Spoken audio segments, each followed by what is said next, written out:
Psixoloqlar canlı yayım açırlar. Sizcə bu köməkdirmi, yoxsa reytinq naminə edilən bir hərəkətdir? Bu prosesə də reaksiya veriləcək. Bu cür halların baş verməsi qətiyyən yol verilməzdir. Nümunə kimi açıqlanmalıdır ki, digər şəxslər də ondan bir örnək götürsün. O qaydaların özünə də ziddir. Şəxsin özünün bilavasitə razılığı ilə ola bilər.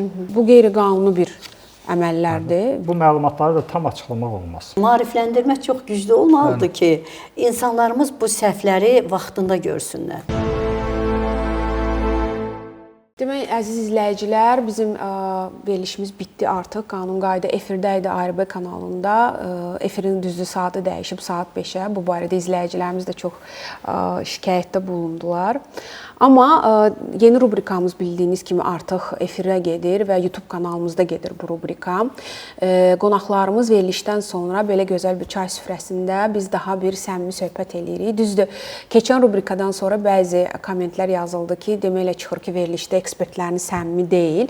Mən də bu fikrə dəqiqləşmə gətirmək istəyirəm ki, xeyr, səmimiyyət hər zaman var, amma televiziyanın özünün bir çərçivəsi var və biz bu çərçivədən bəzən çıxa bilmirik. Yəni hər hansısa bir fikir və bir də bundan başqa verilişin konsepsiyası gələn izləyicilərin suallarını cavablandırmağa çalışır ekspertlərimiz və mən də eyni zamanda. Amma burada bizim gələn qonaqlarımız çünki öz sahələrinin kifayət qədər peşəkarlarıdır və yetərincə illər boyunca formalaşmış bir iş təcrübəsi var.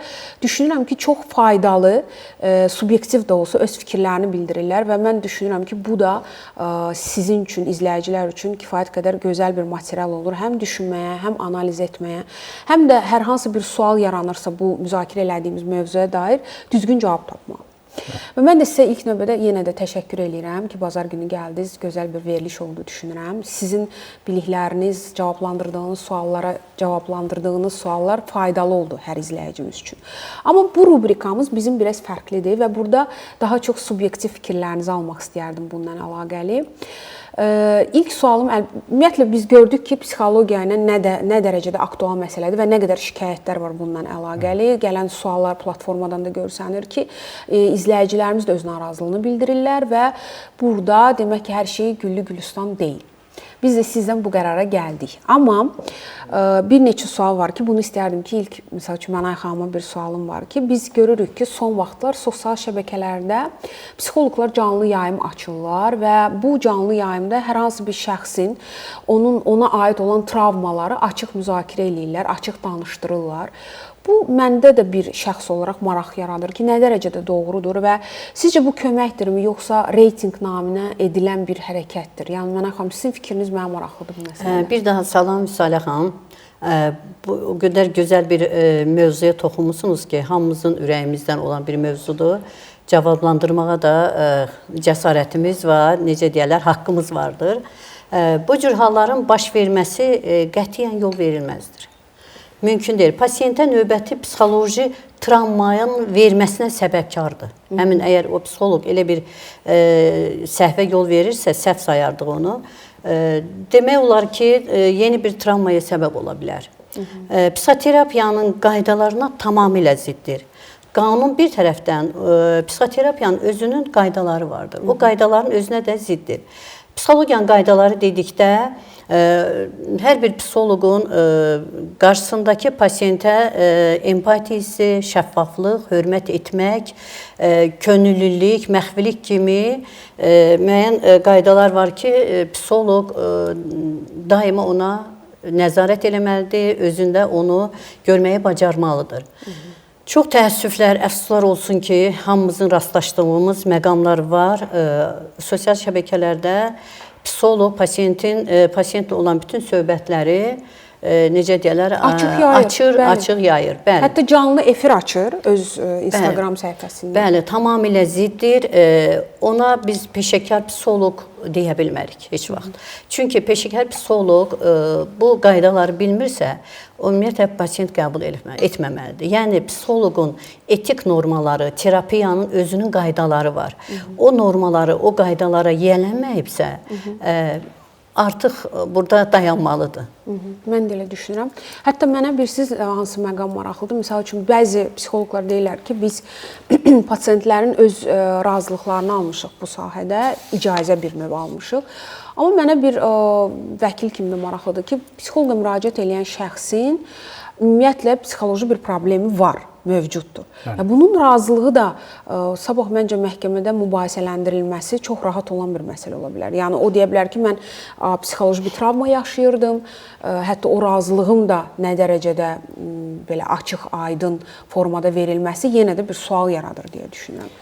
İcazə versiniz, orada bəzi qaranlıq məqamlar qaldı. Mən də ona hüquqi cəhətdən, yəni həm sizin fikrinizə, həm Mənay xanımın çox gözəl təhlilinə bir balaca mən də bir aydınlıq gətirim hüquqi cəhətdən. Bilirsiniz, birinci növbədə baxaq, qanun var. Fərdi məlumatlar haqqında Azərbaycan Respublikasının qanunu var. Bəli. Yəni, hər hansı bir şəxsin fərdi məlumatları birinci başdan yanaşsaq konstitusiya ilə qorunur. Bəli. Yəni, şəxsin haqqında olan məlumatların yayılması, istər bu psixoloji məlumatlar olsun, istər digər fərdi məlumatlar olsun, yalnız siz qeyd elədiyiniz kimi şəxsin özünün bilavasitə razılığı ilə ola bilər.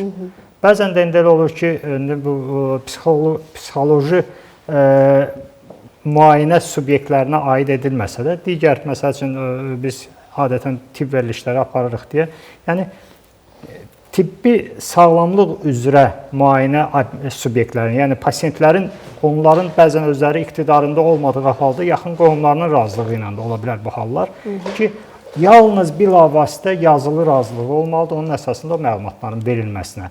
Onlar da, gəlin belə deyək, deontoloji cəhətdən çox doğru qeyd elədi Mənay xanım və siz də tamamilə onu bir hüquqi cəhətdən əsaslandırdınız. Tamamilə doğrudur ki, bu məlumatları da tam açıqlamaq olmaz. Bəli. Tam açıqlamaq olmaz, çünki burada deontoloji və etik normalar da mövcuddur və məncə bu şərtlərə əməl eləməklə peşəkarcasına bəzi məlumatları bölüşmək ictimaiyyətlə. Çünki gəlin belə deyək də, biz bu günləri hüquqşünas olaraq məhkəməyə siz toxundunuz. Məhkəmədə hər hansı bir məsələni mübahisələndiririksə, sonra o məhkəmə məlumatları hətta ictimaiyyətə də açılır. Orada biz müəyyən prezidentlərə müraciət edirik də. Avropa prezidentinə və yaxud da ölkə prezidentlərinə. Və prezidentlərdə həmişə hansısa bir şəxsin adı çəkilir. Yəni bu məlumatlar nümunə kimi açıqlanmalıdır ki, digər şəxslər də ondan bir örnək götürsün. Hər bir şey nümunələr üzərində öyrənilir.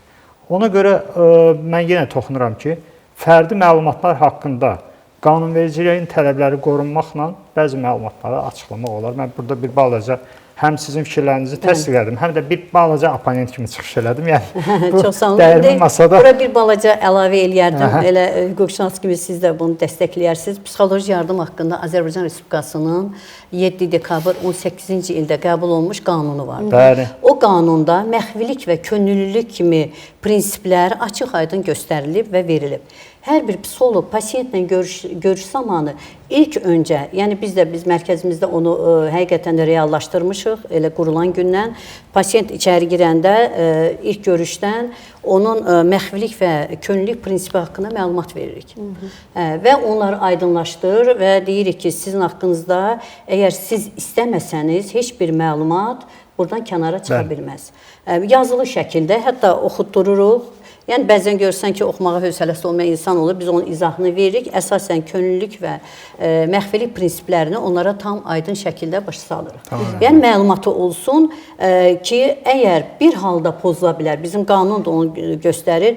Daha doğrusu dəqiq deyim, hər bir psixoloq ola bilsin ki, bir də diqqət eləsin bu məsələlərə. 3-cü fəsil 8, 9, 10-cu maddələr sırf bu məsələlər üzərində açıqlamanı verib qanunda. Ona görə də bunları nə vaxt pasient əgər bu vəziyyətdə olanda nə vaxt açıqlama və yaxud da onun məxfiliyini aça bilər. Əgər pasient özünə və ətrafdakılara, evdəkilərə zərər vermək kimi bir riski varsa, o zaman ailəsinə psixoloq məlumat verə bilər pasient haqqında, yəni o məxfili. Hətta o zaman mümkün olsa onu pasiyentə biz deməliyik. Bir də bəzi məhkəmə işlərində bir də görürsünüz ki, belə vəziyyət yaranır. Həmin psixoloji problemi olan psixoloji yardım elədiyimiz şəxs məhkəmə prosesində və yaxud da bir prokuratura işlərdə bir izah verməli olursa, hətta onda da yenə ailəsinə xəbər verərək biz onun psixoloji vəziyyəti haqqında məlumat verməliyik. Yəni bizim qanun bunu çox gözəl, aydın şəkildə onu göstərib, təqdim edib. Mən də başa düşürəm ki, bu hallar var, amma əfsuslar olsun ki, o dırnaq arası dediyimiz psixoloqlar ki, onların bir çoxsunun mən əminəm ki, diplomları da uyğun deyil, yəni bəziləri sertifikatlaşmış özlərinə mütəxəssis deyirlər.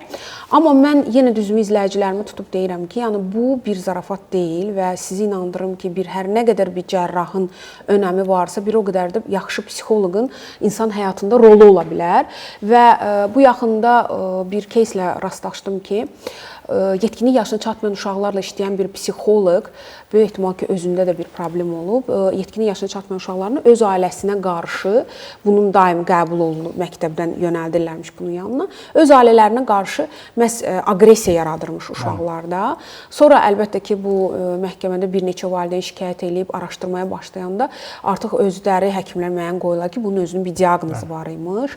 Yəni bu cür hallar, bu çox ciddi bir nəzarət tələb edən hallardır və mən həqiqətən istərdim ki, izləyicilərim psixoloqu, söhbətgahda oturub söhbət elədiyi şəxs kimi qəbul eləməsin. Bunun həqiqətən səhhətinə çox güclü təsir eləyən bir mütəxəssis kimi qəbul olunmalıdır artıq cəmiyyətdə. Bilirəm ki, bəzi psixoloqlar dərmanlar yazırlar insanlara.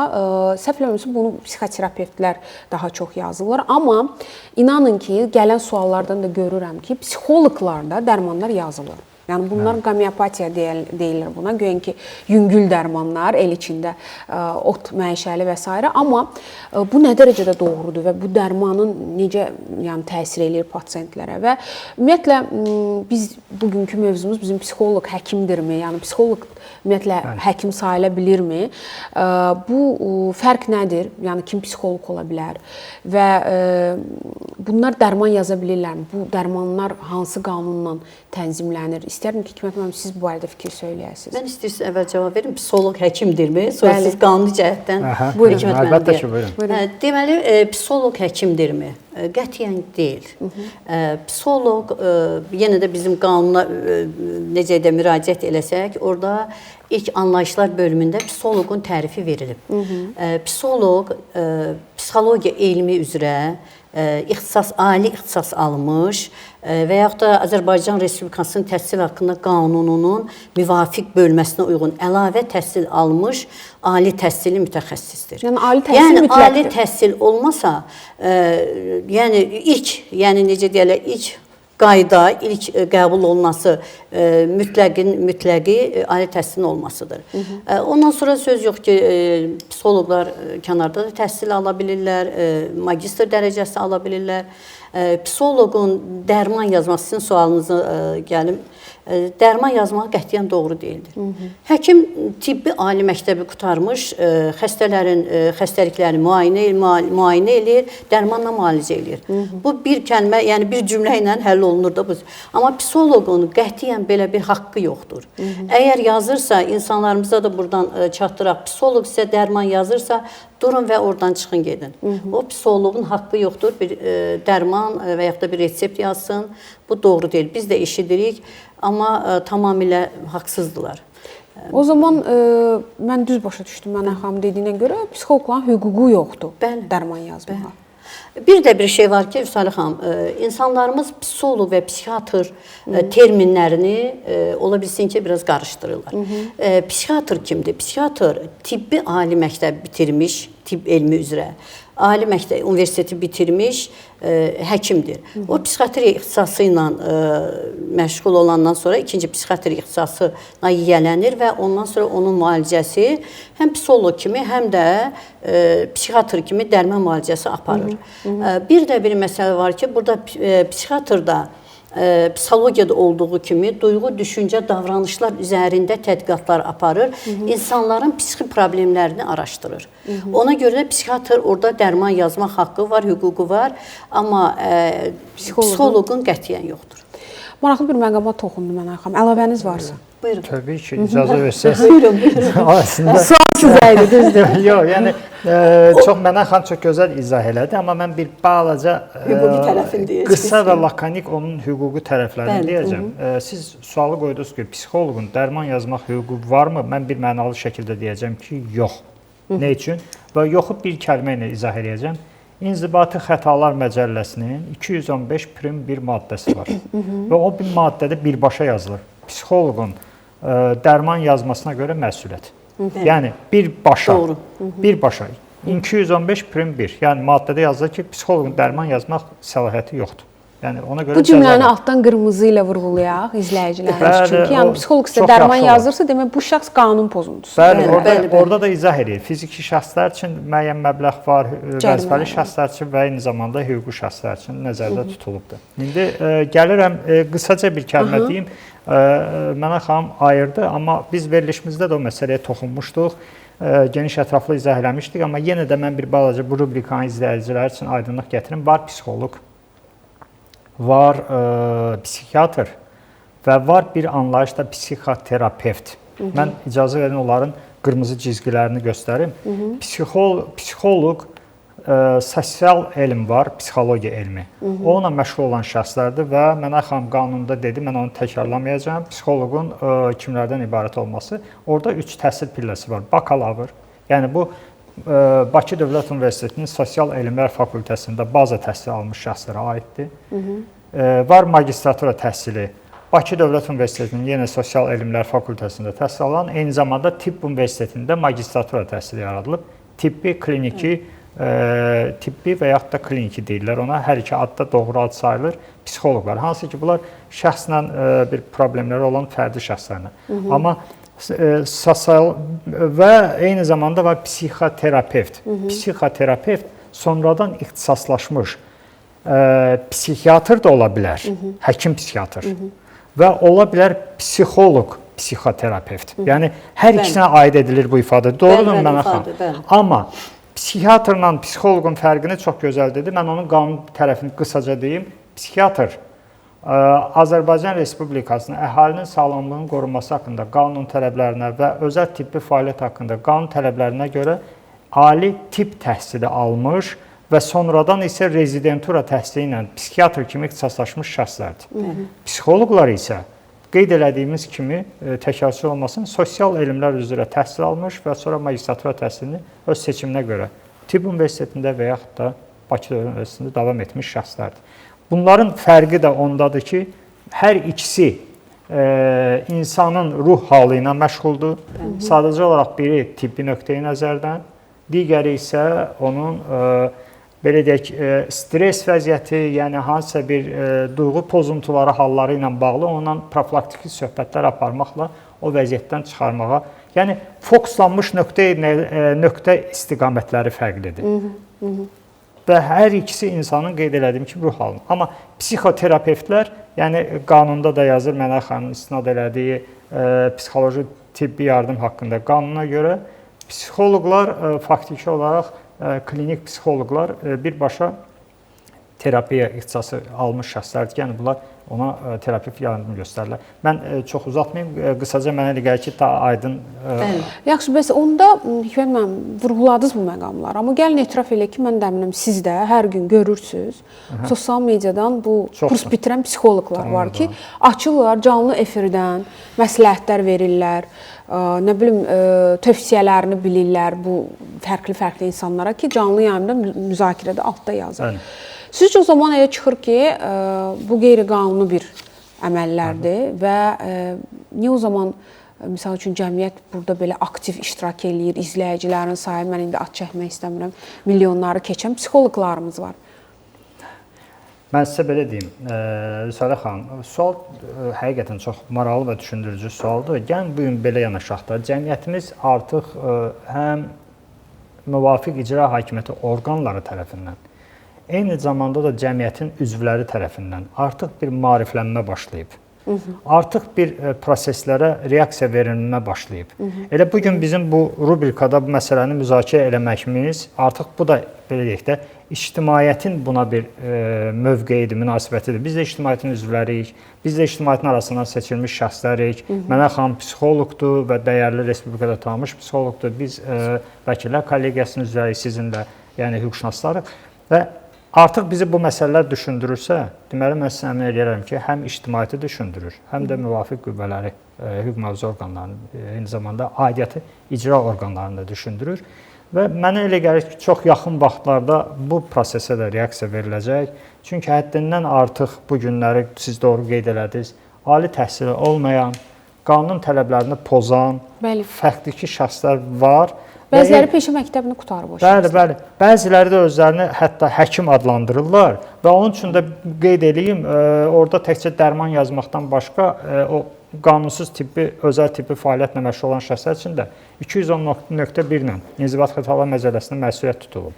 Və hətta onu da qeyd edeyim ki, bu qanunun tələblərini pozmaqla əgər insana onun yazdığı dərmanlar və yaxud da göstərdiyi müalicə ağır təsirlər yaradarsa və yaxud da hər hansı bir səhhətinə toxunan zərərlər yaradarsa, onunla bağlı da cinayət məsuliyyəti var.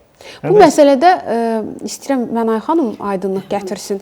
Belə deyərdim ki, əlavə nə olardı? Burada əsas səbəblərdən biri, yəni bu məsələlərdə bizim insanlarımız, cəmiyyətimiz, psixoloq, psixiatr, həkim, onları ayırt edə bilməmək və yaxud da onların hüquqlarını açıq deyək də tapdalamaqla məşğul olan insanlar, yəni nədən irəli gəlir? Bax, belə bir biz də onları düşünürük, nədən irəli gəlir? İlk növbədə belə deyək, bu psixologiya elmi, psixoloq bizdə müstəqillik illərindən sonra açıq deyək də genişlənmə, universitetlərdə tədris olunmağa başladı.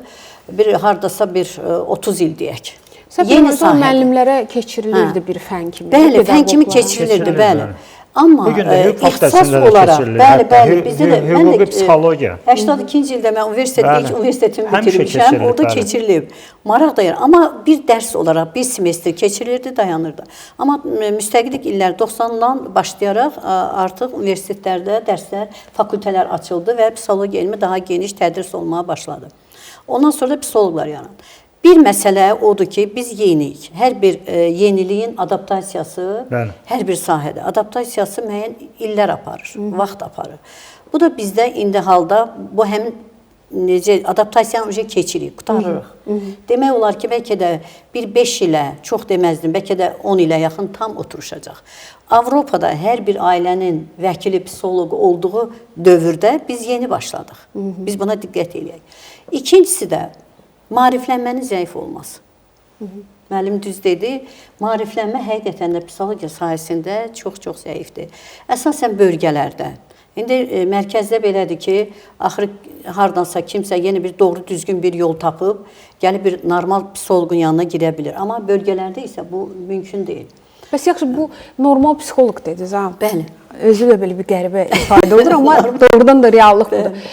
Onlar qeyri-peşəkar rəy verəndə, qeyri-peşəkar bunun nəticəsi necə tənzimlənir? Psixoloqlar hansı bir məsuliyyətə cəlb olunurlar? Belə deyək, tutaq ki, misal üzərindən gətirək. Məsələn, mənə gələn pasiyentə mən sual verirəm ki, bundan öncə bir psixoloq olmusunuzmu? Bu terapiyanın o qərəzli deyil orada, o terapiyanın qanunlarının, qaydalarından biridir. Yəni, nəyə görə ki, əgər birinci dəfə, ilk dəfə psixoloqda olubsa, mən ona müəyyən psixoloji qaydaları və yaxud da qanunları nələrsə izah eləməliyəm. Bayaq dediyim kimi, könüllülük prinsipini, məxfilik prinsipini, heç olmasa bunları izah eləməliyəm. O baxımdan dedirsə ki, mən psixoloqda olmuşam, məlumatım var, mən artıq orada o məsələni saxlayıram. Hətta şikayətdə olsa, olur belə şeylər, mən icazə verməm. Şəxsən öz, necə deyərlər, prinsiplərimi deyim, mən icazə verməm. Çünki heç bir psixoloqun başqa psixoloqu, necə deyərlər, qiymətləndirməyə haqqı yoxdur. Çünki hər kəs öz işində, onu indi özləri istəsələr, bir şikayətləri varsa, müvafiq orqanlara, müvafiq necə deyərlər, təşkilatlara müraciət eləyə bilərlər, özləri öz cavabını oradan alırlar. Ona görə də maarifləndirmə çox güclü olmalıdır ki, insanlarımız bu səhvləri vaxtında görsünlər, vaxtında bilsinlər. Bizim Hikmət müəllimlə bir buraxılışımız var idi, plastiki cərrahiyyəyə dair. O bir belə bir necə deyim, rezonans doğurdu və başladılar müzakirə eləməyə. Kifayət qədər xarici ölkələrdən də qoşulan blogerlər oldu və bu nəticəni yaratdı. O dediyimiz kimi ictimai qınaq formalaşandan sonra başladılar diplomları və s. yoxlama. Düzdür, mən bilə bilmərəm kim haqlı, haqsız, çünki işin içində deyiləm. Bəzi həkimlər var ki, mən özüm də şəxsən tanıyıram onları. Yəni mən onları kifayət qədər peşəkar bilirdim, amma məlum olur ki, bugün həmin şəxslərin sertifikatlaşması mövcud deyil. İndi çox ümid edirəm ki, bu verilişdə psixoloqlara bir təkan vermiş olacaqdır. Çünki həqiqətən də biz efirə verəndə, anons gedəndən sonra gələn suallardan gördüm ki, çox qəribədir ki, bu az yaşlıların arasında daha çoxdur. Yəni az yaşlılar dediyim 18 yaşına çatmamış şəxsləri nəzərdə tuturam, əslində yetkinlik yaşına çatmayan şəxslər deyək. Yəni 16 və 19 yaş arası, 18 yaş arası valideynlər həqiqətən bir həyəcan zili basırlar ki, burada problemlər var və biz mütəxəssislərə müraciət edirik, uşaqlarımız daha da idarə etməz bir hala düşürlər və biz bilmirik bununla hara şikayət eləyək. Mən bir valideyn olaraq həqiqətən məni də narahat elədi və mən başa düşdüm ki, bu mövzu aktualdır. Çox ümid edirəm, dediyim kimi bizim veriliş yenə bir təkan verəcəkdir bu məsələnin müzakirələrinə, amma hal-hazırdakı mövcud vəziyyətə qayıtsaq.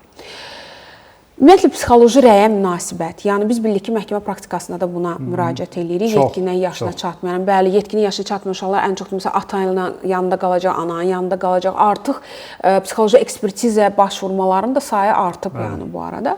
Mənə bir vəkil kimi sizin münasibətiniz, yəni subyektiv fikriniz nə dərəcədə prosessual olaraq bu rəylər tətbiq olunur, istifadə olunurmu? Vüsalə xanım, çox istifadə olunur. Çox istifadə olunur və mən sizə bir belə deyək də misal üzərindən deyim. Məsələn, biz Amerikan filmlərinə baxırıqsa, məsələn, bəzən o sevdiyimiz indi Hollywood filmləri var. Orada bir də görürsünüz ki, polis əməkdaşı hansısa şəxsə qarşı nəsə bir zorakılığa yol verdisə və yaxud daha yox, özü tətbiq elədisə və yaxud nəsə bir hal baş verdisə, onun rəhbəri çağırır, deyir, silahlı və jetonlu, polis jetonlu. Qoy üstə onun üstünə, çıx ged istirahət elə, ta biz səni çağırana qədər və həmin müəssisənin özünün psixoloqu olur. Göndərirlər ki, get, onunla məşğul ol.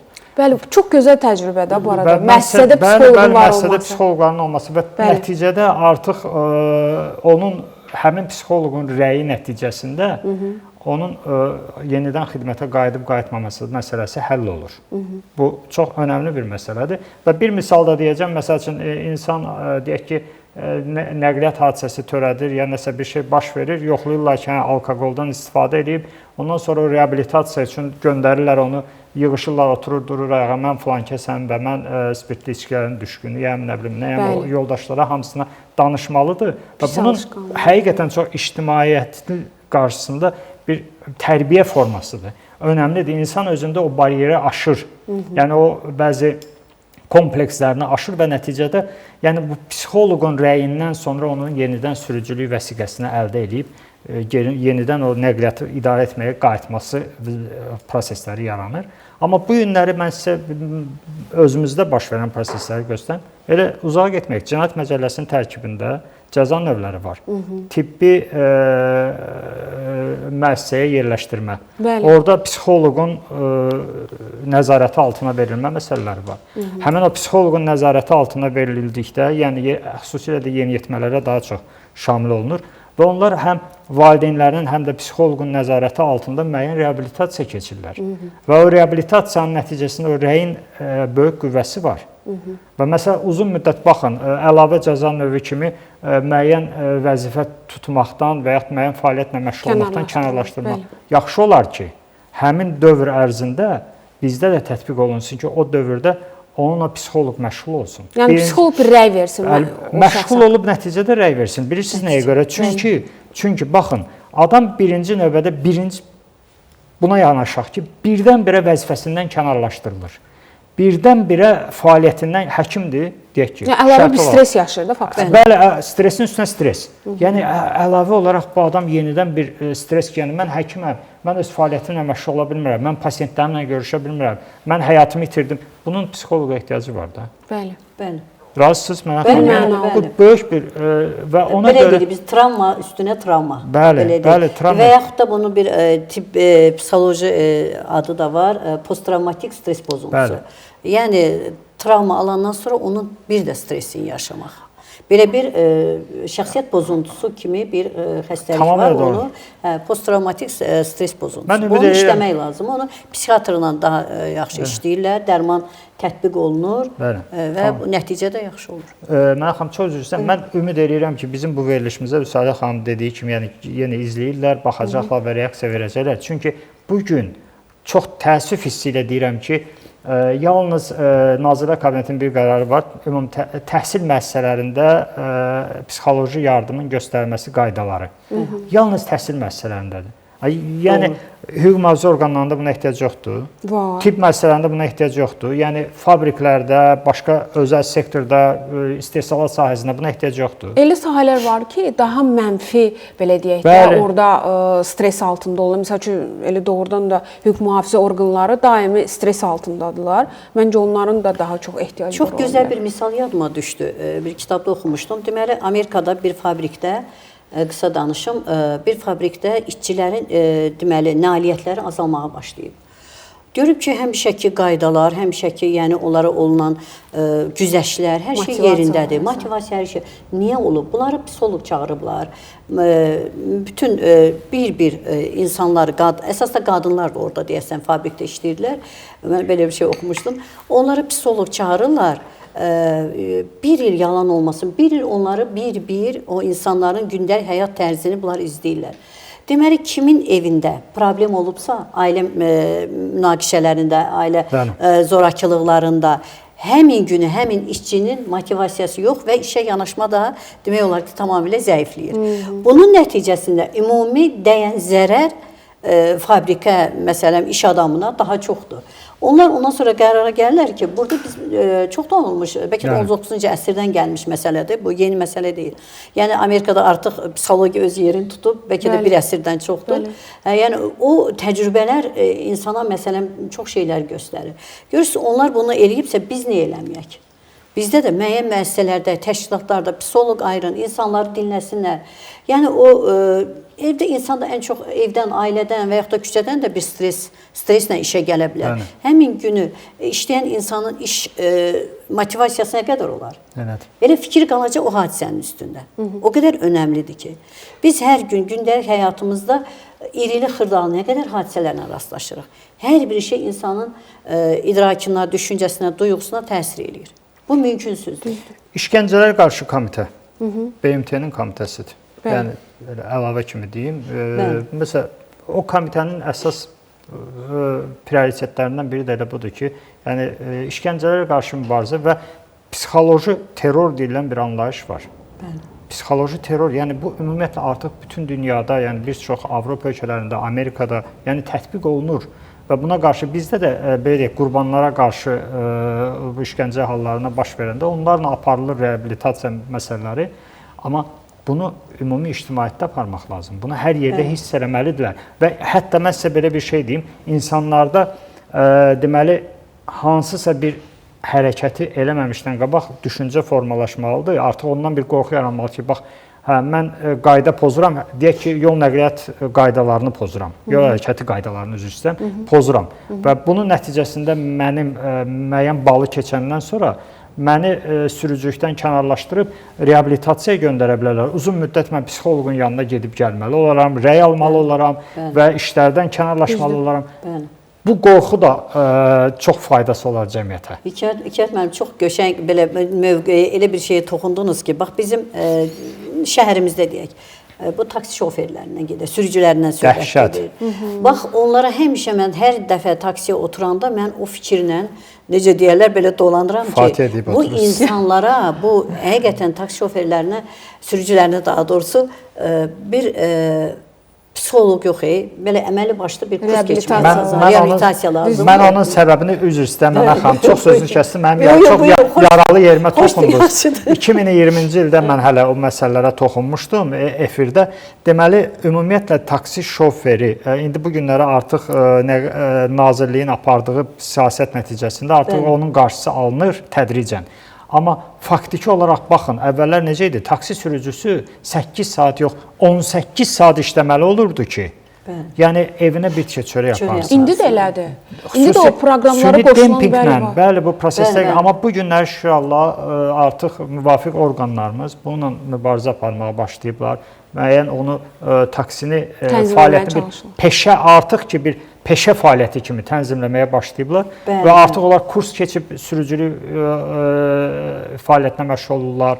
Onların bir parkları var, əmək müqavilələri var, iş saatları var və artıq bu onların psixologiyasında sizin dediyiniz o aqressiyanı tədricən seyrəldir və nəticədə o, yəni biz də taksiyə oturanda Fatihə deyib oturmuruq. Yəni Bəs o zaman bugün psixoloqlar məşğul olan klinika, bu arada sizin də klinikanız var, istərdim ki, onun da adını deyəsiz, izləyicilərimiz məndən maraqlıdır. O klinikanı yoxlamaq məsələləri. Ona görə mən biraz da geri gedim, özüm haqqında bir balaca məlumat verim. Bu psixologiya elminə mən yeniyəm desəm də olmaz. Mən təcrübələr qazanıb sonra da nəzəriyyəyə gəlmiş bir psixoloqam. 58 yaşında mən ikinci ali təhsil aldım. Psixologiya olan qeyri-adi bir həvəsimdən, bir ona qarşı olan belə, bilmirəm, qeyri-adi bir məkan idi mənim üçün, bir alan idi. Ona görə 58 yaşında mən Qərb Universitetinin Psixologiya fakültəsinə qəbul olundum.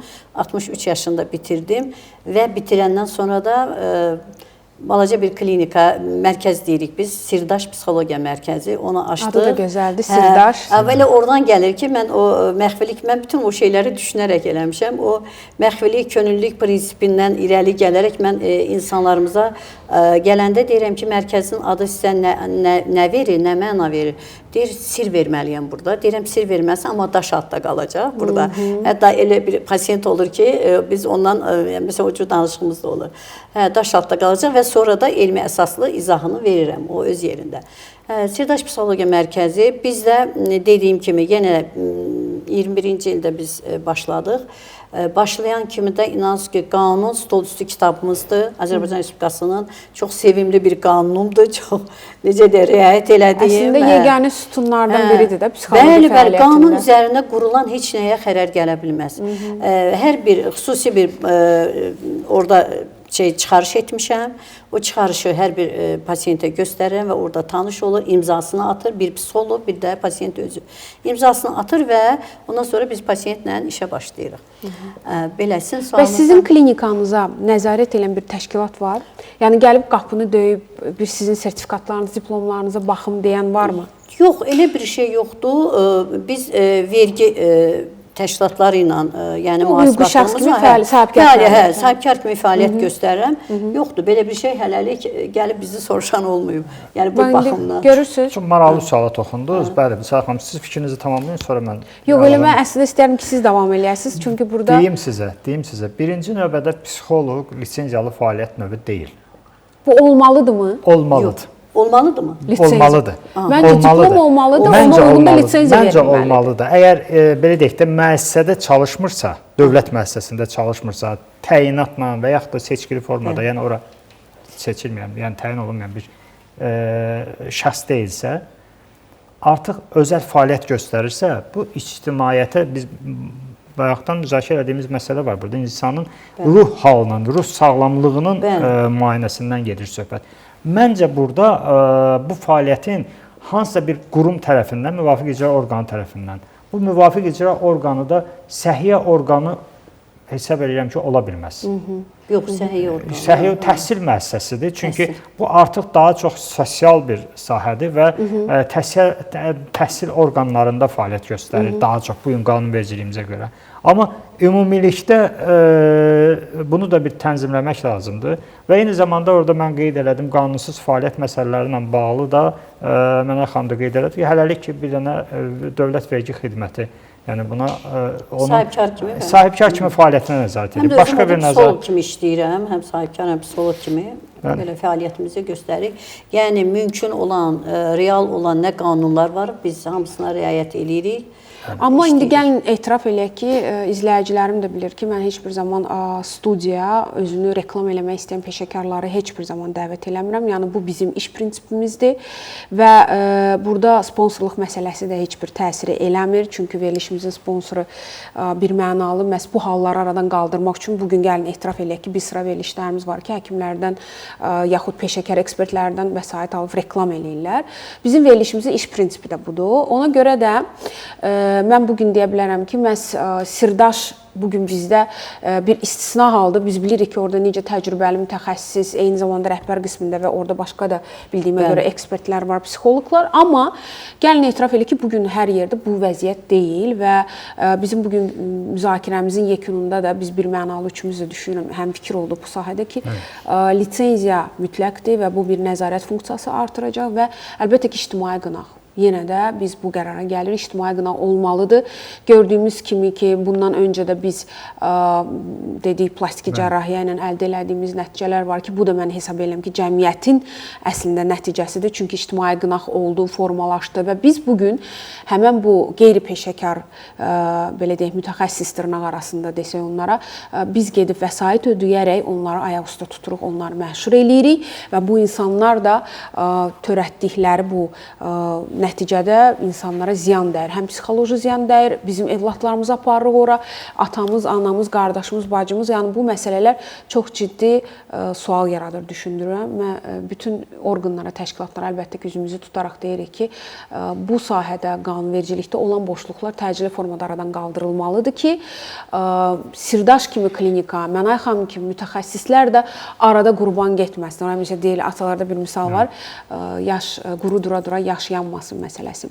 Mən təşəkkür edirəm. Düşünürəm rubrikamız maraqlı oldu və bizim burada qonaqlarımızın, ekspertlərimizin söylədiyi subyektiv fikirlərdir. Kimsə burada həmfikir ola bilər, kimsə başqa cür düşünə bilər, amma mən dəyər verdiyim, hörmət elədiyim mütəxəssislərin mənim üçün fikirləri çox önəmlidir. Təşəkkür edirəm ki, gəldiniz, paylaşdınız mənimlə və bizim gələn rubrikamızda görüşmək ümidi ilə sağ olun. Sağ olun. Çox sağ olun. Siz sağ olun. Maraqlı veriliş təşkil edirsiniz. Sağ olun.